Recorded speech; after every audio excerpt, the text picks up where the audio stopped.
Unpopular opinions. So basically, if you live with your in-laws and your in-laws are rich and you're a couple looking to buy a house, forget about it. You will never buy a house ever in your life. So basically, I got off a call with a couple who booked a call through my TikTok bio, and we had a 15-minute private call, and they told me about their situation. And obviously I have their permission to talk about this, but I'm not going to tell you about their names, but this is what their situation is. So the premise is we have these first home buyers, and they've got about 4 kids under 7. Now this couple lives with their in-laws. So the in-laws are in their, 70s. And the in-laws run a business, and the business is self-sustaining, makes a lot of money. And they have this mega rich house, 3 stories, massive, beautiful house. And due to their age, the in-laws live in the bottom story because there's no ground level, no stairs. And then these guys take up the top story or something like that. And the middle is just like, a middle ground for them to meet and greet. Now, this family is not Asian or white. They're like an ethnic group. I'm not going to mention what it is. And the husband works full-time, and he's on maybe 70K or with bonus and overtime 80K. The wife doesn't work, obviously. Got to look after 4 kids. And plus, I forgot to mention they have 2 dogs. And you might be wondering, what is this weird looking thing here, with the rings? That's an Audi brand. So they drive a Q8. And their eldest kid, which is about 7, goes to 3 days a week soccer practice.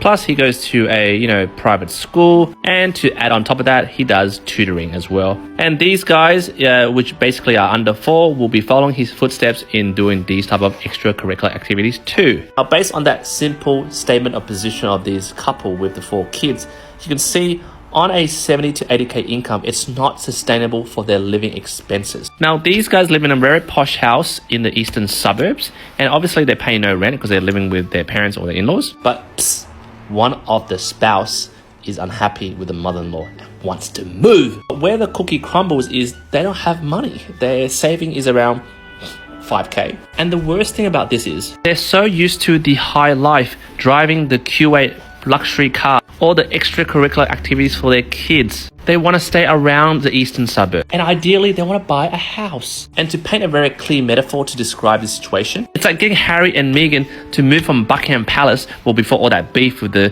royals, and then getting them to pack their Gucci bags and putting all their clothes in and moving all the way to the sticks, for example, Sydney, Campbelltown. Like, to be honest, unless their parents or the in-laws cark it and then they inherit this house, they're gonna be involved in this cyclic, vicious spending cycle, which is falsely propped up by the in-laws' current situation. They're basically living in a little bubble at the moment. So basically, they're groomed to live like kings, but they're really poor peasants. And because their in-laws are rich and they're surrounded by, luxury, but they don't own the property, they're enabled to make financial choices that are beyond their income. I mean, look at this. They have 2 dogs, probably spending $500, $800 a month on dog food. They got a nice car, probably paying, 98 premium on petrol. And they're spending more than a couple of G's a month on 1 kid only. What happens to the other kids? And in this vicious cycle of living, they're cemented years of bad habit of spending. And if you went through my booking system on my bio link, I have 2 slots.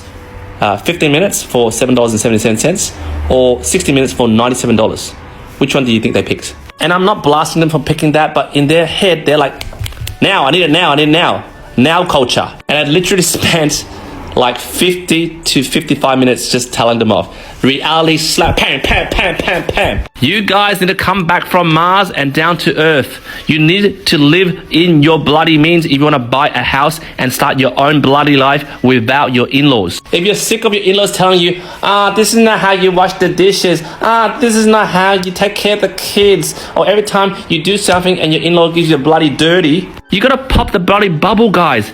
Come back. Live in a suburb that's within your income. Stop these crazy private extracurricular activities for your kids. You gotta start bloody saving some money for the bloody deposit. Sell your bloody Q8. Lose 1 dog. And get your head around that the next house is not a bloody 3-story. Maybe it's a shoebox somewhere in a smaller suburb. Maybe you just need to come to the fact that if you want to live on your own terms without your in-laws, then you need to start from number one. And I told them straight to their face, otherwise you'll never ever buy a property.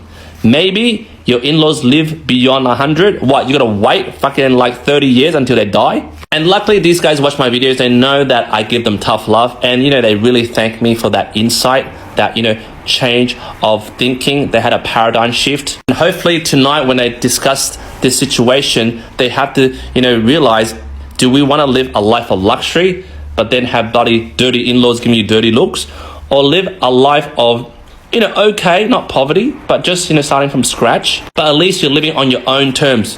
The way you raise your kids, the way you bloody feed your dog. No one's on your back going, you should be doing this, because I've got money, Anyway, jump in the comments. I know a long video. Let me know what you think. You'd rather live with your rich in-law or live on your own terms? I'd love to read your comments.